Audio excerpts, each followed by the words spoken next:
അറിയുന്ന ആളുകൾക്ക് അറിയുന്നുണ്ടാവാം. അതുപോലെ ഇവിടെ ഒരുപാട് കാര്യങ്ങൾ അവിടെ ഭംഗിയായി നടന്നു പോകുന്ന രീതിയിലുള്ള സംവിധാനങ്ങളൊക്കെ ഉള്ളതാണ്. പക്ഷേ ഇതിനെതിരെ അപ്രതീക്ഷിതമായിട്ടുള്ള ഒരു സമീപനമാണ് ഇപ്പോൾ ഈ ഉദ്യോഗസ്ഥ തലത്തിൽ കൈക്കൊണ്ടിരിക്കുന്നത്. അത് സംസ്ഥാന സർക്കാരിൻ്റെ ഒരു നിലപാടാണോ അതോ സർക്കാരിനെ പോലും അവഗണിച്ചുകൊണ്ട് ഉദ്യോഗസ്ഥ തലത്തിലെടുത്തിരിക്കുന്ന നിലപാടാണോ എന്നുള്ളതൊന്നും നമുക്കറിയില്ല.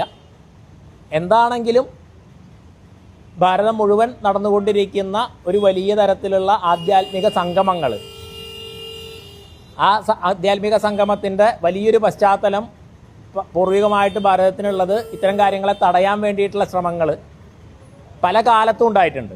കേരളത്തിലാണെങ്കിൽ തന്നെ ഇത് നടന്നിരുന്നത് 270 വർഷം മുമ്പ് ബ്രിട്ടീഷ് ഭരണാധികാരികൾ നിർത്തലാക്കിയിട്ടുള്ള സംഗമമാണ്. അപ്പം അതിൻ്റെയൊക്കെ ഒരു തുടർച്ച പോലെ ആണ് ഇപ്പോൾ കളക്ടറുടെ ഭാഗത്ത് നിന്ന് ഈ ഒരു നടപടി ഉണ്ടായിരിക്കുന്നത്. അത് കളക്ടറുടേതായിട്ടുള്ള സ്വന്തം നിലയ്ക്കെടുത്ത തീരുമാനമാണോ അല്ലെങ്കിൽ അത് സർക്കാരിൻ്റെ ഒരു തീരുമാനത്തിൻ്റെ ഭാഗമാണോ എന്നൊന്നും നമുക്കറിയില്ല. പക്ഷെ ഇന്ന് ഇത്തരത്തിലുള്ളൊരു സാഹചര്യം ഉണ്ടായി.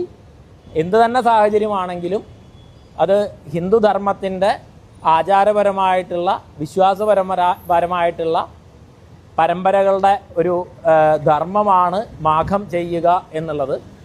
ആ മാഘം അവിടെ ഭംഗിയായി തന്നെ നടക്കും. അതിൻ്റെ കാര്യക്രമങ്ങൾ നിശ്ചയിച്ച പോലെ തന്നെ